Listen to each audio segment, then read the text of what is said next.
বন্ধুরা, staff selection commission বা এসএসসির তরফ থেকে একটি নতুন বিজ্ঞপ্তি প্রকাশিত করা হয়েছে, যেখানে বলা হয়েছে অনেকগুলি শূন্য পদে বর্ডার সিকিউরিটি ফোর্স বা বিএসএফতে তোমাদের এসআই পদে, সাব ইন্সপেক্টর পদে তোমাদের কর্মী নিয়োগ করা হচ্ছে। এখানে তোমরা মহিলা পুরুষ উভয় আবেদন করতে পারবে। পশ্চিমবঙ্গের যে কোনো জেলা থেকে তোমাদের এখানে আবেদন করতে পারছো।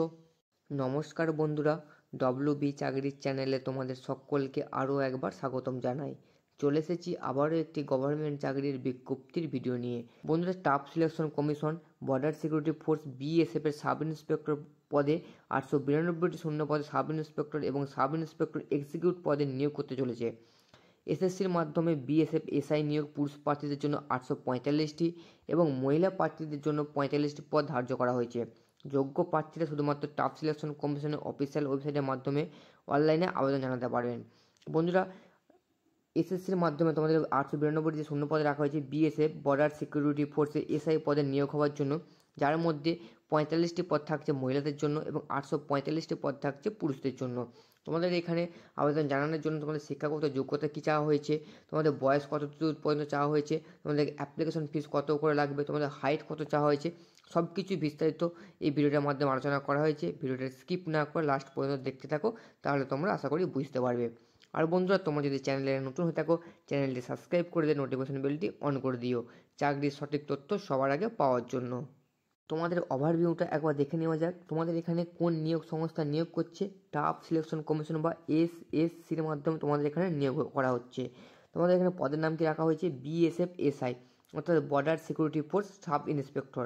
তোমাদের এখানে আবেদনের শেষ তারিখ কতদিন পর্যন্ত থাকছে, এখানে 28/3/2024 অর্থাৎ মার্চ মাসের 28 তারিখ পর্যন্ত তোমরা টাইম পেয়ে যাচ্ছ ফর্মটি ফিল আপ করার জন্য। বন্ধুরা, বিএসএফে এসআই পদে নিযুক্ত হওয়ার জন্য তোমাদের এখানে শিক্ষাগত যোগ্যতা কী চাওয়া হয়েছে, এখানে বলা হয়েছে প্রার্থীদের অবশ্যই একটি স্বীকৃত বিশ্ববিদ্যালয় থেকে স্নাতক বা তার সমমানের ডিগ্রি থাকতে হবে। তোমাদের এখানে বিএসএফের এসআই পদে নিযুক্ত হওয়ার জন্য ভারতবর্ষের যে কোনো স্বীকৃতপ্রাপ্ত বোর্ড থেকে তোমরা যদি গ্র্যাজুয়েশন পাস করে থাকো, তোমরা এখানে আবেদন করতে পারছো। যারা তাদের স্নাতক ডিগ্রি বা সমমানের পরীক্ষায় বসেছে কিন্তু তাদের চূড়ান্ত ফলাফল এখনও প্রকাশ হয়নি, তারাও আবেদনযোগ্য। ধরো তোমরা ফাইনাল ইয়ারে হয়তো পরীক্ষা দিয়েছো কিন্তু তোমাদের এখনও রেজাল্ট আসেনি, তোমরা সেক্ষেত্রে এখানে আবেদন করতে পারবে। আরও বলা আছে যদি তারা 1/8/2024 তারিখের মধ্যে প্রয়োজনীয় যোগ্যতা অর্জন করতে সক্ষম হয় তবেই আবেদন করতে পারবে। ধরো তোমাদের যদি রেজাল্ট আগস্ট মাসের 1 তারিখ কিংবা 1 তারিখের আগে বেরোয় তাহলে তোমরা এখানে আবেদন করতে পারবে, নাহলে তোমরা এখানে আবেদন করতে পারবে না।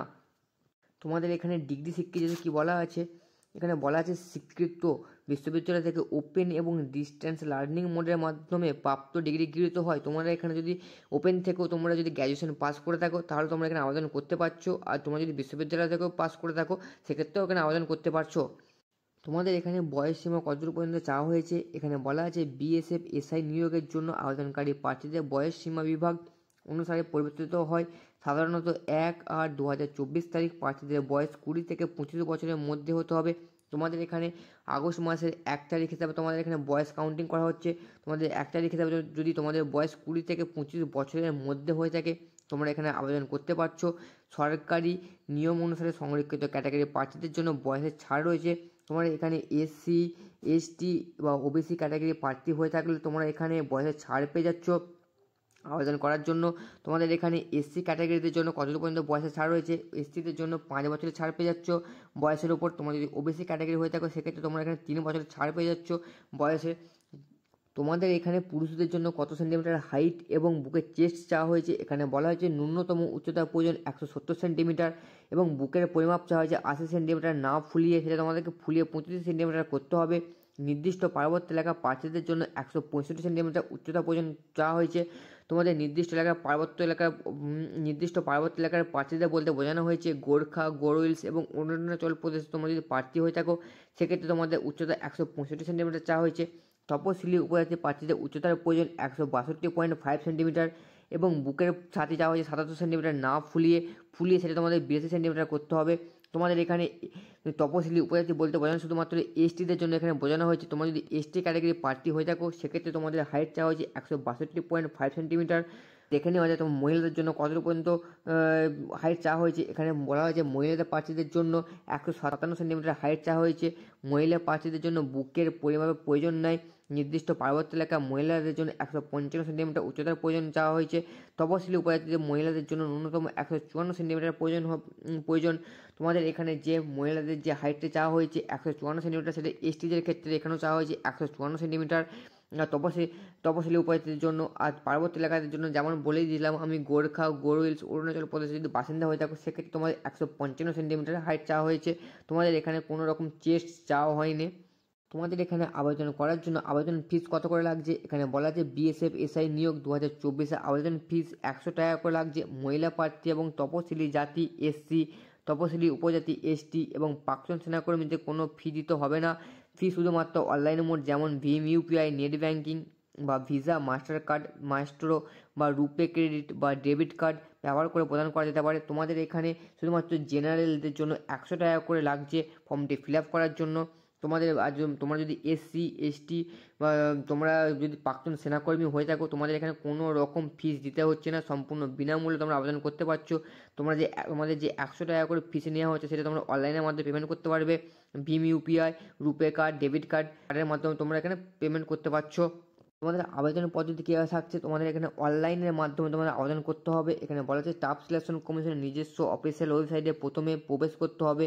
ওয়েবসাইটটি হলো ওয়েবসাইটের হোম পেজে পদ অনুযায়ী আবেদনপত্র থাকবে, নিজস্ব তথ্য দিয়ে আবেদনে পূরণ করতে হবে। আবেদনপত্রে যা যা নথি চাওয়া হয়েছে সেগুলি একে একে স্ক্যান করে আপলোড করতে হবে। সবশেষে আবেদনপত্রটি ভালো করে চেক করে জমা দিতে হবে। সম্পূর্ণ পদ্ধতিটি অনলাইনের মাধ্যমে হবে।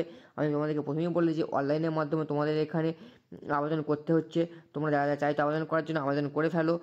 তোমাদের সুবিধার্থে আমি ডিসক্রিপশন বক্সে সমস্ত কিছু লিঙ্ক দিয়ে রাখবো, তোমরা চাইলে ওখান থেকে নিজেরা চেক করে দেখে নিতে পারবে। এখানে বেতন কত করে রাখা হয়েছে, এখানে বলা হয়েছে 35,400 টাকা থেকে 1,12,000 টাকা পর্যন্ত বেতন ধার্য করা হয়েছে প্রতি মাসেতে। তোমরা এখানে 35,400 টাকা থেকে 1,12,000 টাকা পর্যন্ত বেতন পেয়ে যাবে প্রতি মাসেতে। মোট কতগুলি কোন কাস্টের জন্য শূন্যপদ রাখা রয়েছে, বিএসএফ এসআই পদে নিয়োগ হওয়ার জন্য মোট তোমাদের এখানে 892টি শূন্যপদ রাখা রয়েছে। এর মধ্যে পুরুষ প্রার্থীদের জন্য 342টি যে পদ রয়েছে তার জন্য রয়েছে, জেনারেলদের জন্য বা ইউআরদের জন্য রয়েছে 342টি শূন্যপদ। 85টি রয়েছে ইডব্লিউএস ক্যাটাগরির জন্য, 229টি রয়েছে ওবিসিদের জন্য, 127টি রয়েছে এসসি বা তপশিলি জাতিদের জন্য এবং 64টি রয়েছে এসটি তপশিলি উপজাতিদের জন্য। তোমাদের এখানে শূন্যপদ রাখা হয়েছে। এরপর দেখে নেওয়া যায় মহিলাদের জন্য কতগুলি করে শূন্যপদ রাখা আছে কোন কাস্টে। এখানে মহিলাদের জন্য মোট শূন্যপদ রাখা হয়েছে 45টির মতো, যার মধ্যে ইউআর ক্যাটাগরি যারা রয়েছে, মহিলা ইউআর ক্যাটাগরির প্রার্থী যারা রয়েছে তাদের জন্য রাখা রয়েছে 18টি, ইডব্লিউএসদের জন্য রাখা রয়েছে 5টি, ওবিসিদের জন্য রাখা রয়েছে 12টি এবং এসসিদের জন্য রয়েছে 7টি এবং এসটিদের জন্য রাখা হয়েছে 3টি। তোমাদের এখানে মোট 45টির মধ্যে বেশিরভাগটা ইউআর ক্যাটাগরির জন্য বেশি রাখা হয়েছে 18টি শূন্যপদ। এখানে আরও বলা আছে অতিরিক্তভাবে মোট শূন্যপদের 10% হারে প্রাক্তন সেনাদের জন্য সংরক্ষিত 90টি শূন্যপদ রয়েছে। তোমরা যদি প্রাক্তন সেনা হয়ে থাকো সেক্ষেত্রে তোমরা এখানে আবেদন করতে পারছো। তোমাদের এইখানে এক্সাম মোড কীরকম রাখা হয়েছে, এখানে কম্পিউটার বেস টাইপে তোমাদের প্রথমে এক্সাম দিতে হচ্ছে, মানে তোমাদের অনলাইনে কম্পিউটার বেস টাইপে তোমাদের পরীক্ষা দিতে হচ্ছে। তোমাদের এখানে বলে দেওয়া আছে তোমাদের এখানে কোন কোন বিষয়ের ওপর প্রশ্ন আসতে পারে। এখানে বলে দেওয়া আছে যে সাধারণ জ্ঞান, সাধারণ সচেতনতা, সাধারণ বুদ্ধিমত্তা ও যুক্তি, ইংলিশ এবং তোমাদের হচ্ছে পরিমাণগত যোগ্যতা থেকে তোমাদের এখানে প্রশ্ন আসতে পারে। বন্ধুরা, তোমাদের যদি ভিডিওটা ভালো লেগে থাকে অবশ্যই একটা লাইক করে দিয়ে চ্যানেলটা সাবস্ক্রাইব করে দেওয়া। জয় হিন্দ।